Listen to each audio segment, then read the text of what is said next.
This is Bishop Michael Burbidge, and you are listening to the Walk Humbly Podcast. Welcome to the Walk Humbly Podcast. I'm Billy Atwell, Chief Communications Officer for the Diocese and your co-host. If you haven't already, please make sure you rate this podcast and write a review on iTunes, Stitcher, or Overcast. You can sign up for our e-newsletter at arlingtondiocese.org. You can also follow Bishop Burbidge on Twitter, nearly 16,000 of you already do, at Bishop Burbidge, and you can follow the Diocese on Facebook, Instagram, and Twitter. You can send questions for the Bishop to be answered on this podcast. Email us info@arlingtondiocese.org, info@arlingtondiocese.org. I welcome your host, Bishop Burbidge. Bishop, how are you? I'm doing well, Billy. Thank you, and welcome to our listeners. So this weekend was the 35th anniversary of your ordination to the priesthood. Yes, it's hard to believe, isn't it? At least it is hard to believe for me. Yesterday, May the 19th, I was ordained along with 7 other classmates to the priesthood in the Archdiocese of Philadelphia by Cardinal John Kroll.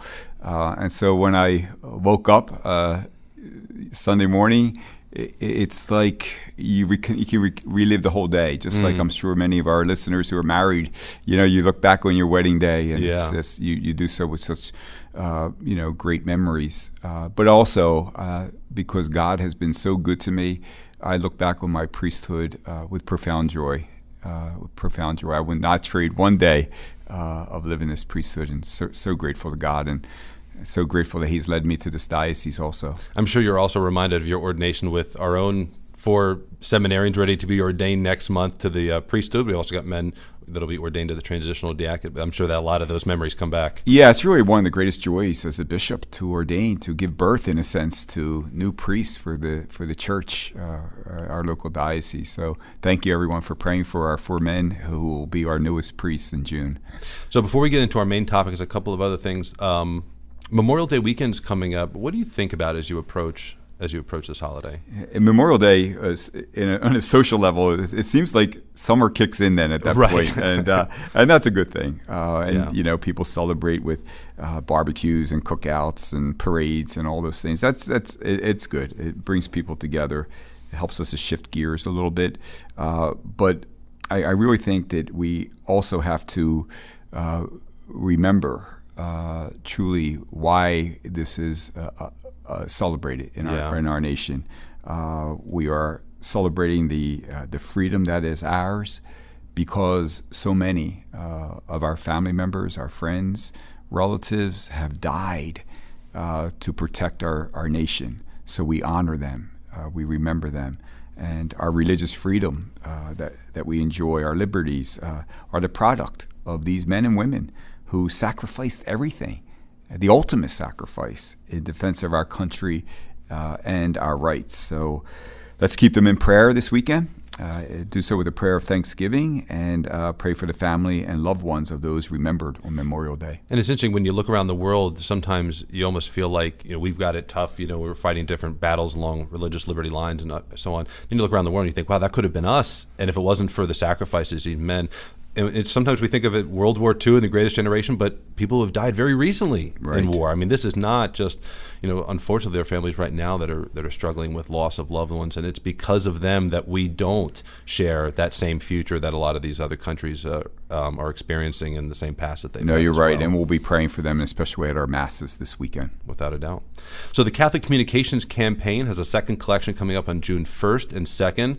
I've got a personal interest in this. I'm going to go and throw that out there, but we owe so much to people that have given to this in the past, but there's a lot more that could be done, and we're actually seeing some of the fruits of that opportunity. Talk a little bit about this campaign and why it's important to you. It does sound like a little bit of a commercial here. Yeah, our sponsor this hour. But it really is. So we have this collection every year to help with the communication efforts of the diocese and also the work of the church in the United States. But we benefit directly from this collection. We often talk about the new evangelization. Pope John Paul II, Pope Benedict, Pope Francis, the new evangelization. So what's new? Well, the truth of the gospel is not new. Right. Our dogmas are not new. Our deeply held moral beliefs and convictions are not new. So what's new? It's the way that we present them. It's the way that we proclaim them. It's the way that we bring them to believers, to people who have grown lukewarm in the faith, to people maybe who have abandoned the faith. And so Pope John Paul II was very strong. He was a very good example of how to use communications and social media. He was ahead of his time. But he was saying always, and his successors have repeated, use every proper means and resource and technology that you have available to you to reach out to where people are, to where they are receiving the news. And thankfully, because of the generosity of our parishioners and listeners here in the Diocese of Arlington, we're able to enhance the way that we are bringing the gospel and our faith to others. We are recording right now in a brand new studio. That's where right. We can do our podcasts, our videos, the WTOP radio spots because of the generosity of this collection. We look at amazing videos and photos that we have at events like Life is Very Good, the Bash, the Rally. It's all because of these resources, That's right? True. So it helps us to follow that mandate to proclaim the good news to all people. So if people are able, I would certainly appreciate their generosity with this collection. Absolutely. To learn more about the collection, go to arlingtondiocese.org/CCC. Stands for Catholic Communications Campaign. So arlingtondiocese.org/CCC. You can learn more, or you can email us if you have any questions about that. All right, Bishop, for our first topic. Across the river, Georgetown Visitation Preparatory School is going through a bit of a scandal after the school's president emerita, a religious sister, wrote a letter to parents stating that the school would now include announcements in their alumni magazine for same-sex unions. The church says people with same-sex attraction should be treated with respect and dignity, but many are saying that upholding same-sex unions goes too far, and it's a clear contradiction about what the church teaches on marriage and sexuality. The school is not a part of the Archdiocese of Washington or obviously the Diocese of Arlington. And the Archdiocese has issued a statement making clear that they were not consulted before the decision was made and that they also oppose it. Obviously, some of the parents of the school live in our diocese. What has been the response you've heard from those visitation parents who live here? Well, first of all, this is a bit of a sensitive topic because the visitation school is not in my ecclesial jurisdiction. Right. It's situated in the Archdiocese of Washington. It's not a diocesan school, but it does come under the authority of the Archbishop to be called a Catholic school. Right. So it is sensitive talking about another diocese, but we're doing so because of the reason you stated, that many of my faithful students attend visitation school, and their parents have expressed their concern to me. First of all, I think it's very, very important for us to highlight what our catechism says, what you mentioned in the beginning, that we believe that all persons, without exception, are to be treated with respect, with compassion, and also, acknowledging that all of us have a dignity because we are children of God. And so there's never room in our Catholic Church, there should be no room in society where anyone is harassed or bullied, right, or anything like that. I worry sometimes in that the people who fiercely disagree with the Church's teaching on what marriage is as Jesus defined it will sometimes, I say unfairly, use a strategy to label anyone who upholds that belief and conviction as someone being participating in bigotry, right, or being homophobic. And right, we cannot let that unfair assertion stop us from doing the truth. Again, we always talk about tolerance, and I think tolerance involves that both parties allow the other to respectfully convey their beliefs. So it is with that, out of my own personal conviction, and also on behalf of the students and parents who are associated with Visitation School, that I allowed my concerns to be known to the proper authority in the Archdiocese of Washington, and directly to the President Emeriti. Yeah. And in in that letter, or in voicing my concerns, I repeated that absolutely all people should be treated with love, compassion, and concern. It's essential. But also, what is the church's teachings? And we have consistently taught and will always teach that marriage is a sacred institution between one man and one woman who make a commitment before God to permanence, fidelity, and an openness to human life. And I commend our married couples who are faithfully living this beautiful vocation each and every day. Any relationship that violates that teaching, homosexual or otherwise, is contrary to the good of the person and should not be upheld or celebrated as a model or as an example. And so we must be encouraged to live and witness the church's teaching. And I think that upholding that, the truth, divine and natural law, is in itself an act of love and mercy.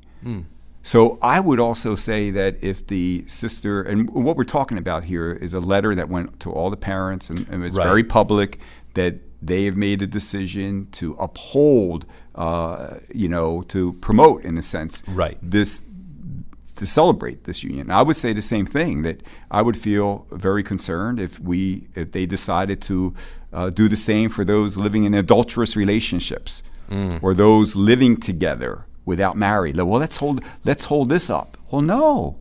What we hold up is those who are faithfully, as difficult as it may be sometimes, living what Jesus taught, even in a society that's so,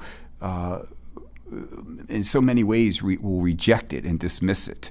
That's what we should be holding up. The faithful Catholics who are doing this, especially for our students and our young people. And it's those teachings that are the foundation of any Catholic school. You have postgraduate degrees in education. You're deeply invested in our Catholic schools, and you talk about that all the time. It's because of our Catholic faith that the schools are successful and as grounded as they are, not in spite of those things. Well, exactly. And and we can teach the truth in love as we are supposed to. And as a Catholic school, it's a mandate. And once we begin to compromise that teaching, then we have to say, well, where's our Catholic mission? Where's our Catholic identity? And so I've encouraged parents who spoke to me about their concerns to write directly to the President Emeriti and to do so respectfully, allowing them to know the concern. So absolutely, and any alumni that want to speak out as well. All right, for our next topic, Cardinal DiNardo and Bishop Vasquez of the USCCB and their respective dioceses recently issued a statement responding to President Trump's proposed immigration reform plan. If you would just summarize some of the kind of the main points of what they were addressing and what we're looking at here. Yeah, and they speak on behalf of the bishops of the country, repeating what we've been saying for years, that we recognize the need for radical, comprehensive immigration reform. We all know our system is broken and it has to be fixed. We're not legislators, so in speaking on this issue, we do so from a moral perspective. We don't tell people how to enact it. We trust that our elected officials will do their job and figure that out. But we want comprehensive immigration reform, which respects the need and the obligation and sacred duty of the president to make sure that we are safe and secure. Right. As bishops, we never say anything less than that. Right. But what we do stress is that we do so respectful of the dignity of all human persons and try to do so in the most compassionate way possible. So in this letter that you mentioned, Cardinal DiNardo, and speaking for my brother bishops, is appreciating. We say we appreciate the president in that he's looking to address the problems in our immigration system. That's a good start.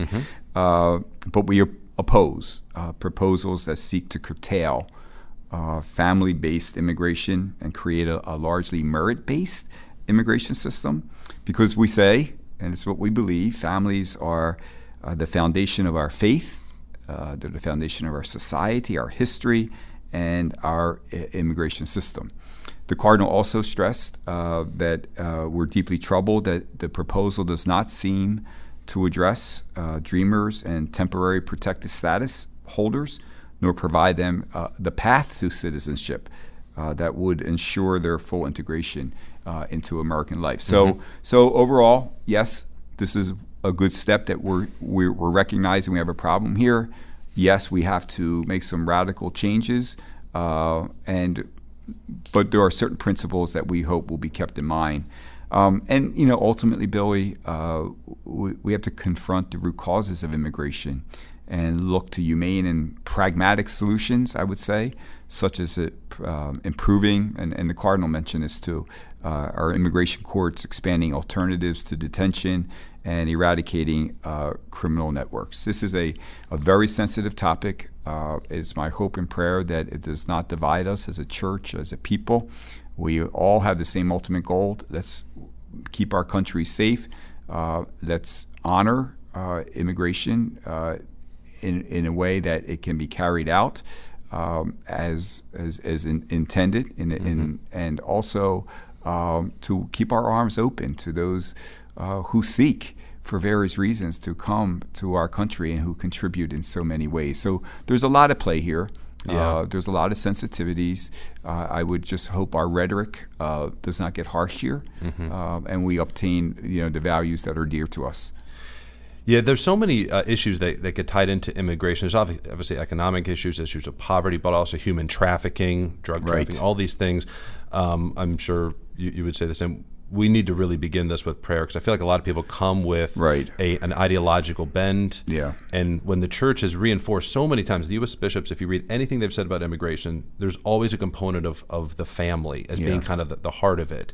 That if we start with that, we can maybe come up with something. But it's going to involve a lot of prayer, because we need the radical reform. Everybody agrees, like you said, that we've got problems, that this is not the way it should be. Yeah. But there haven't been solutions put forward that people can agree on by and large, and we've got to find that. Yeah, and it's also you're right about prayer, and it's also my prayer. We should pray for our elected officials. Absolutely. That they have the hearts that will allow them to, work together, no matter what party, to work together to do what is right and just. Absolutely. We've had an interesting situation come up with our federal courts recently. On May 6th, laws enacted by the Commonwealth were undermined when a U.S. District Court decision further advanced the extreme agenda of the abortion industry, and it placed Virginia's women at even greater risk of harm from surgical abortion. In Falls Church Medical Center versus Oliver, U.S. District Judge Henry Hudson's decision would have allowed non-physicians to perform first-trimester abortions in Virginia. There was other components to this, but that was a big piece of it. Surprisingly, though, on May 14th, the judge withdrew his decision, and now the case will go to trial actually today, the day of this recording. Bishop, this has been a tough year for pro-life advocates in a sense. We've had recent things that we've seen that have really been kind of a good turn. But a proposed state law would have allowed abortion up to the moment of birth. Our governor insinuated that infanticide is an unreasonable option for parents, and our Virginia senators didn't sign a bill that would have given greater teeth to the crime of infanticide. What are you calling Catholics to do at this time, and what are your thoughts as we see this kind of back and forth with this one case? Yeah, two words come to mind.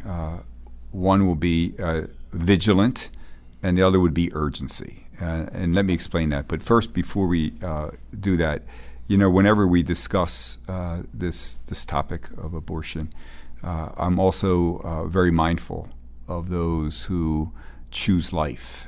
And some, as I hear when I'm visiting our parishes, under very difficult circumstances, where the worldly wisdom and would have told them, you need not carry this baby. Do what's best for you. Right. Yeah. And some courageous, faithful, trusting moms and dads have chosen life under very, very difficult situations. And, I want to thank them. I also want to thank all the people who help mothers in difficult situations, whether economic or financial, to say, allow your child to come into the world. We will be there to help you. We think of Project Gabriel, providing clothes, and we even have homes, for single moms. So I want to thank all the people who are, not only stressing the need to choose life, but to help moms and dads who may be in very, very difficult situations. And also those who are there. The Catholic Church is always there to bring about healing through Project Rachel for those who did not choose life and had an abortion. And, not unexpectedly have really been nursing very deep hurts and wounds. The church is there for you.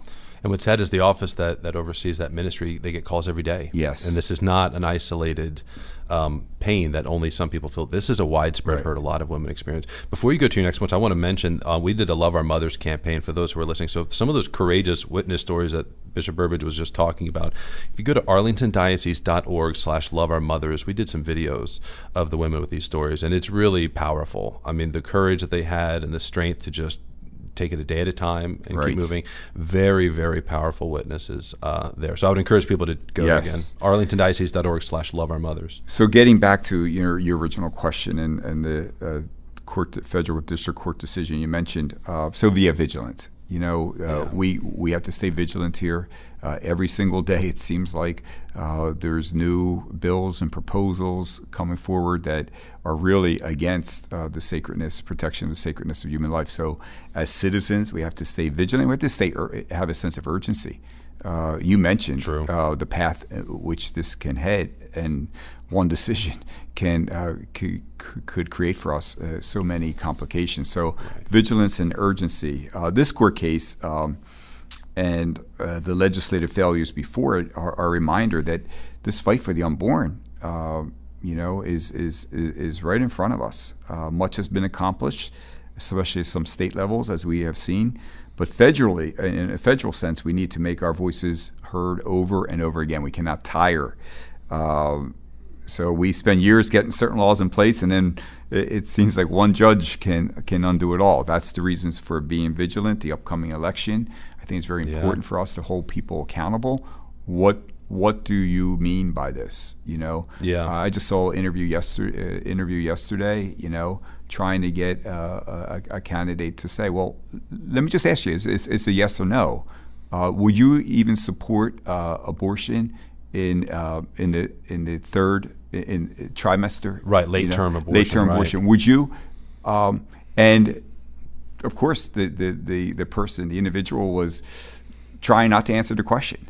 It's remarkable. But the position, has to be heard. I think we as voters have to know this is a crucial priority issue for us. Where do you stand on this? Yeah. And so I think that's going to be part of our faithful citizenship. I always say we're not just called to be citizens; we're supposed to be called faithful citizens. Right. And I think my statement and Bishop Nestout, we did a joint statement of how unsettling it is, how far people are willing to go to promote abortion, highlights the serious situation that we're now in. And decreasing the standards, that it would a non-physician. I mean, it's strange that we're even debating, whether abortion would, that it would happen at all, but to say a non-physician could perform a surgical abortion, it's incredible. Right. So thank you for all those who in a beautiful way witness to the sacredness of life, who do so much to help promote life, to help expectant parents, to help those who have had abortions, to witness on behalf of life. Thank you for all that, and just a word of encouragement here to all our listeners in the diocese to stay faithful citizens. So if you would like to make your voice known, this might be the first time you're hearing this story, but it's something that we've put out a lot of information on. If you go to vacatholic.org, you can sign up for an email list where you're updated about legislative issues, kind of emergency actions. Call your legislator, call your delegate, those kinds of actions. That's going to come from going to vacatholic.org and signing up. That's how we can act in defense of life and in defense of our liberty. So I encourage you to go there. Pope Francis has revised and clarified norms and procedures for holding bishops and religious superiors accountable in protecting minors as well as in protecting seminarians from abuse. Through this, what's called a motu proprio, which means of the Pope's own initiative, Catholic News Service reports that the new juridical instrument is meant to help bishops and religious leaders around the world, so it's not just for the U.S., clearly understand their duties, underlining how they're ultimately responsible for proper governance and protecting those entrusted in their care. The new document establishes a clear set of universal procedures for reporting suspected abuse, carrying out initial investigations, and protecting victims.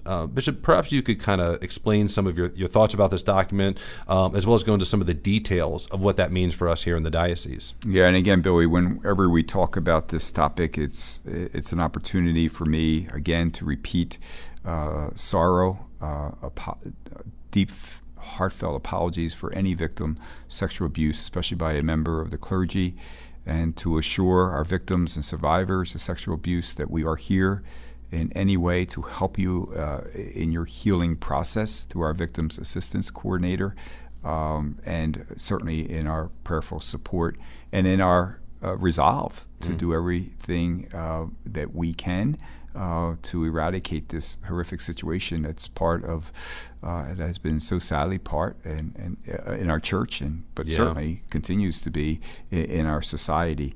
Yeah, so this particular document that you're talking, I think the key phrase that you just did in your introduction is this is meant as universal procedures. So, for example, I think our listeners have often heard us talk about what we have done since 2002 as bishops of this country with the charter for the protection of minors and adults, young adults, children.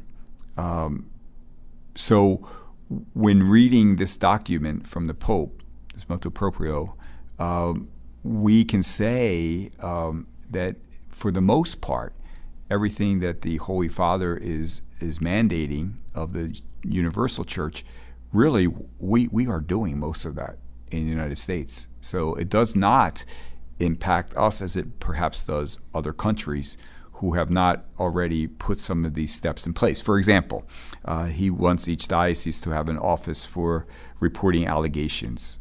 We do, right? He wants a full cooperation with civil legal official. Authorities. We right. do that. That's and right. Our listeners have heard us say, we get an accusation, it goes immediately to law enforcement, right? And that we do not stand in the way. We do not carry out only our investigation. Right. We put it in the hands of the law enforcement.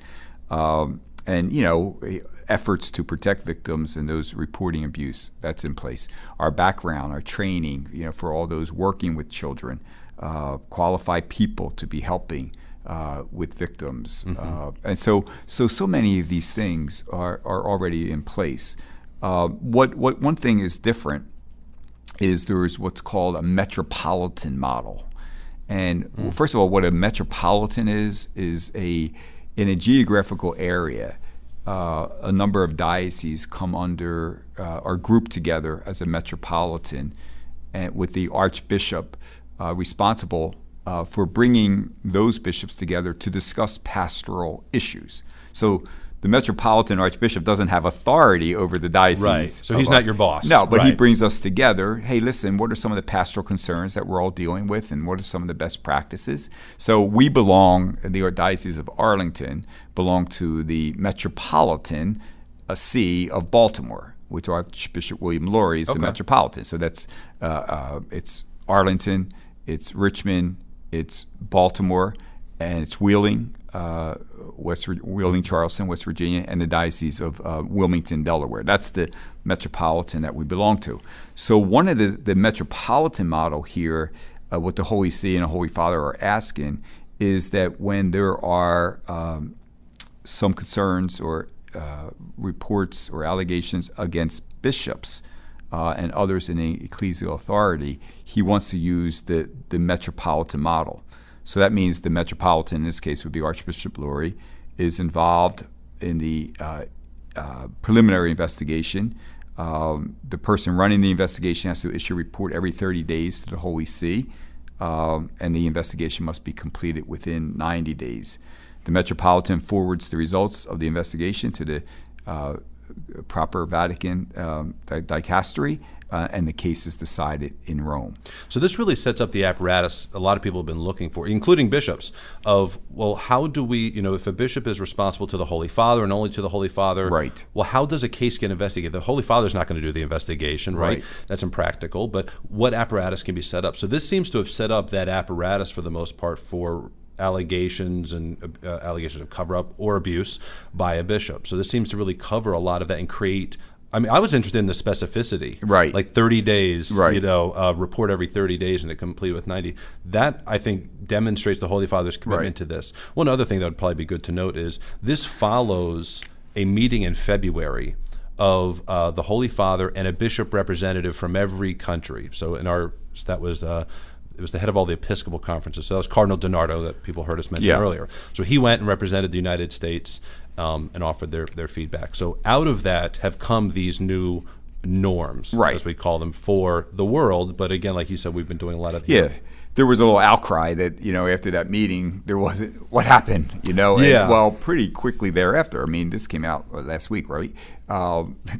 Something did happen. Right. And, and again, when the Metropolitan is doing this investigation, don't forget those two things are still in place in cooperation with the law enforcement and lay expertise.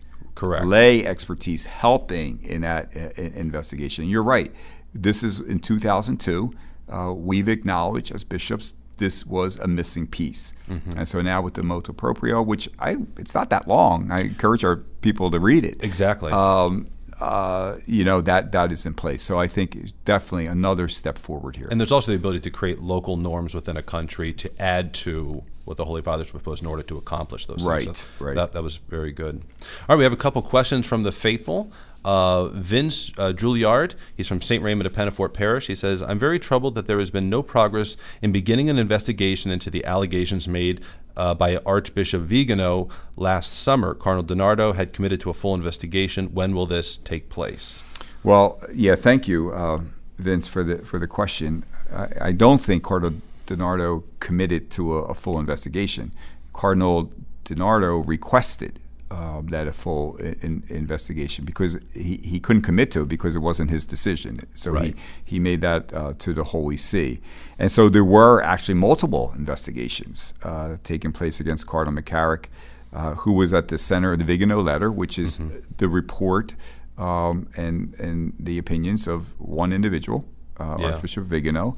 And the final results of those investigations was that Cardinal McCarrick was dismissed from the clerical state. It's the heaviest of penalties that any priest or bishop could receive. Now, he's a layperson and has no ability to function as a priest or bishop. And so each diocese in which he was accused of abuse held an investigation, and the Holy Father eventually made that decision regarding the outcome.